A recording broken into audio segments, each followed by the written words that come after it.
Fun fact, when devices are under a heavy load for a long amount of time, they tend to go faulty.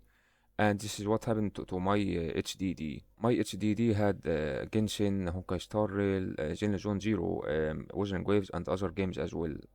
Other games, videos, programs, and stuff like that. Around 3 weeks ago, I opened Wuthering Waves to do my daily like I always do. I was opening the game and an error popped up saying that one of the files was corrupted or missing. I tried a lot of stuff and none of them worked. So eventually I uninstalled the game and reinstalled it again 2 times and the game wouldn't open. So I was like, I guess I won't be playing Guns Glyphs anymore. A few days have passed, and when I was playing other games like Conquer Star or any other game, sometimes the game would freeze or crash. The game would freeze and continue, and I don't know why this was happening. But so I went into the task manager when the game was freezing, and I found out that the HDD usage was 100% when the game was freezing.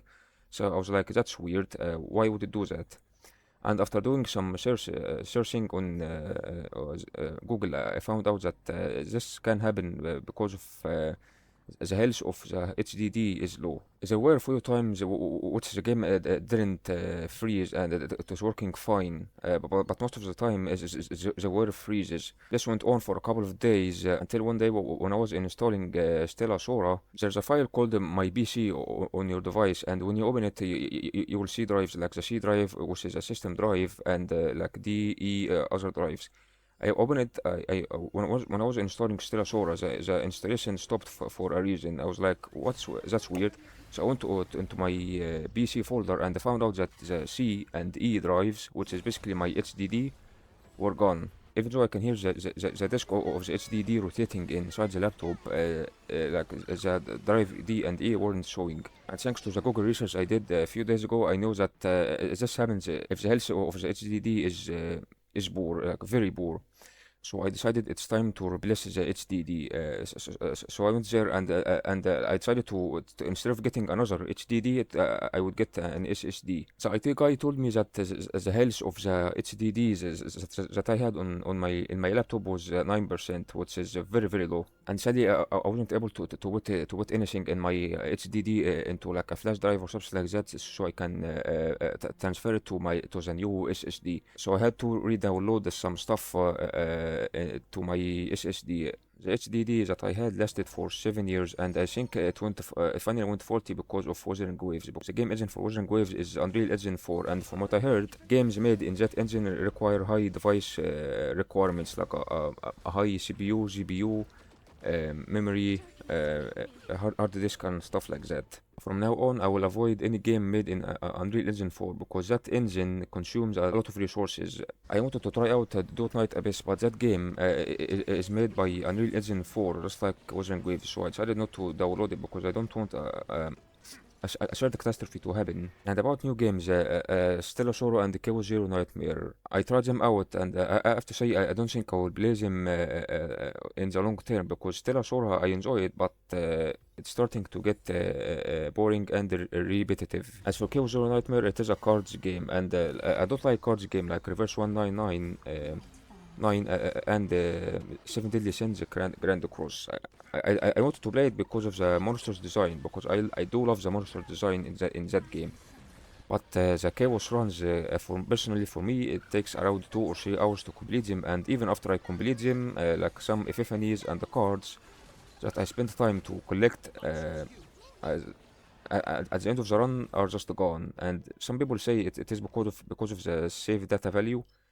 I saw that too, but recently I was doing a run which is the save data value was normal, and my build was worse than the build I got in a low save data value. So I feel like there are other forces at play other than the save data value that determines your final build in terms of cards, epiphanies, and stuff like that. I don't want to spend a big amount of time doing a run and then that build getting butchered thanks to the game. And the game doesn't tell you anything, like it doesn't inform you anything. That's a mistake on the developer's part. So I don't think I'll play that game for the long term.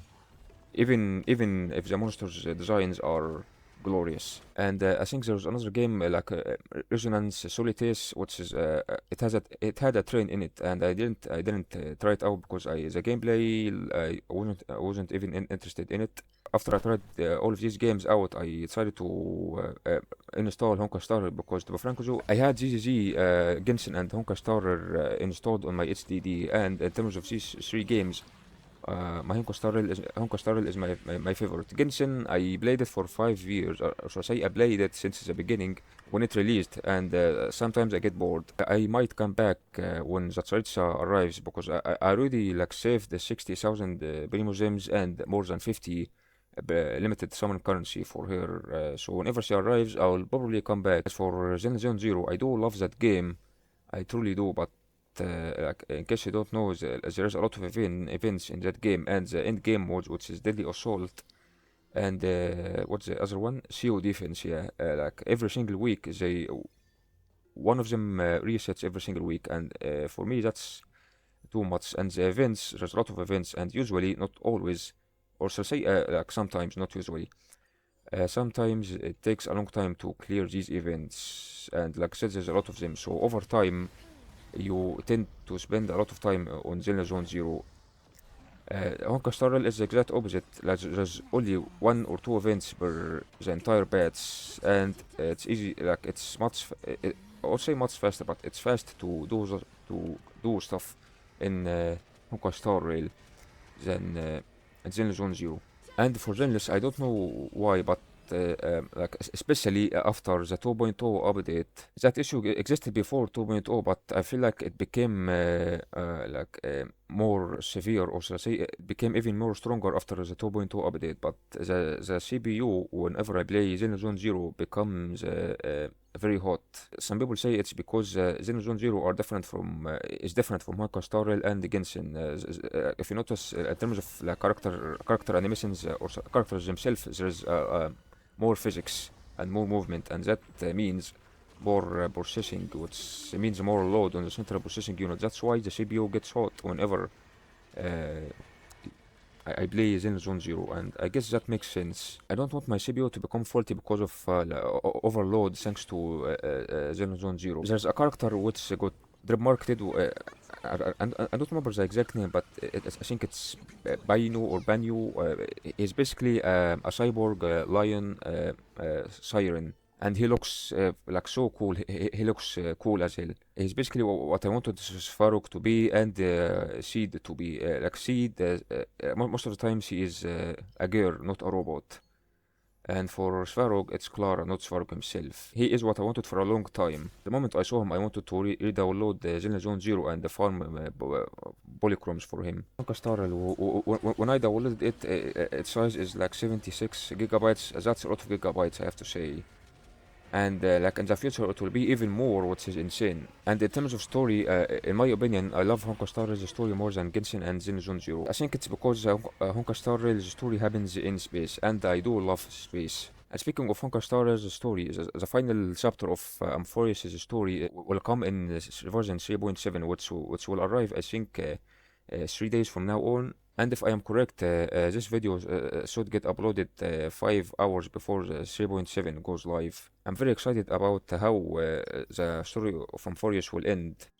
That's one of the reasons of why I came back to Honkai Star Rail. Fuel vouchers use Stella better power to quickly obtain materials from Calyx's stagnant shadows. That's new. I didn't get to watch the 3.7 live stream, so I did some googling, and I found out that some people, I don't know if I should say some or a lot of people, but some people weren't happy about the live stream because of many reasons. One of them is that there was 7 banners in total. Sarin's banner actually goes for the entire batch, like the first half and second half. I think the reruns for the first half were Tribi, Hyacinth, and Castorus. From what I heard, these 3 can make a pretty good team. As for the second half, it was Cypher, Finon, and I think Maidimos. Second reason is that there is a skin for not Cyrene, but Cyrene's weapon, and that skin is paid.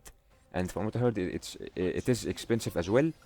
I'm not sure about this. I saw some people say that Honkai Star Rail is greedier than Honkai Impact third. because in Honkai Impact Third, Elysia, which is for my understanding what Cyrene is based on, because Cyrene looks like Elysia. Elysia, she gets a skin, like hair, not her weapon. She gets a skin, and that skin is given for free to everyone. I'm not sure. I'm not too sure about this. As for Honkai Star Rail, there's a skin for Cyrene's weapon, not Cyrene herself, and that skin is paid. The third reason, I think the biggest one of them is people say that Cyrene at E0 is unplayable because her ultimate takes too long to charge. And I didn't try her out, so I have no idea if that's true or not. And some people said that, like on the live stream, that they showcase the new units, and people say that when they showcased her, they showcased her at E6, not E0, S1. I don't know, like I don't know when they do showcases, like at what Eidolon and what Lightcon do they do them at, like E0 S1. I presume it was E0 S1, but if that's the case, then this is the only showcase in which they showed her at E6. Some people were so mad that they were saying, like, for the banners, don't summon on Shireen, she's not worth it. Instead, summon on Hyacinth's Lightcon or Trippy E0 or Trippy E1. I don't know Shireen's kid, so I don't know if that's true or not. I know she's I remember seeing it, and she has member sprites, so I presume, like, in a full member sprite team, which is basically what I have, Castorus, Hyacinth, Evernight, and RMC. If I replace RMC with Cyrene, Cyrene should be good in that team from what I heard, but in other teams, non-remembrance teams, she would do bad. So people were saying, don't summon on her, summon on Hyacinth's Lightcone or Trippy. And I do get why people would say summon on Hyacinth's Lightcone, because Hyacinth's Lightcone, from what I've seen and experienced, it can do a lot of stuff for Hyacinth herself and other characters like Castorus, Blade, Acheron, Zheng and probably other characters I didn't mention. And the Trippy, I heard good things about Trippy, especially Trippy E1. I heard that she is broken. I don't even have her, so I don't know if that's true or not. If you have double rewards from the regular event and double rewards from the returning player event, return benefit, as you can see, double relics drops for attempts.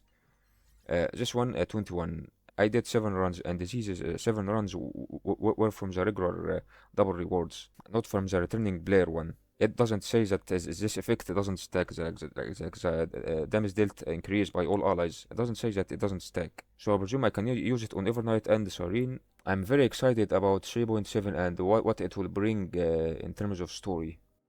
The finale of Amphoreous. It will finally happen.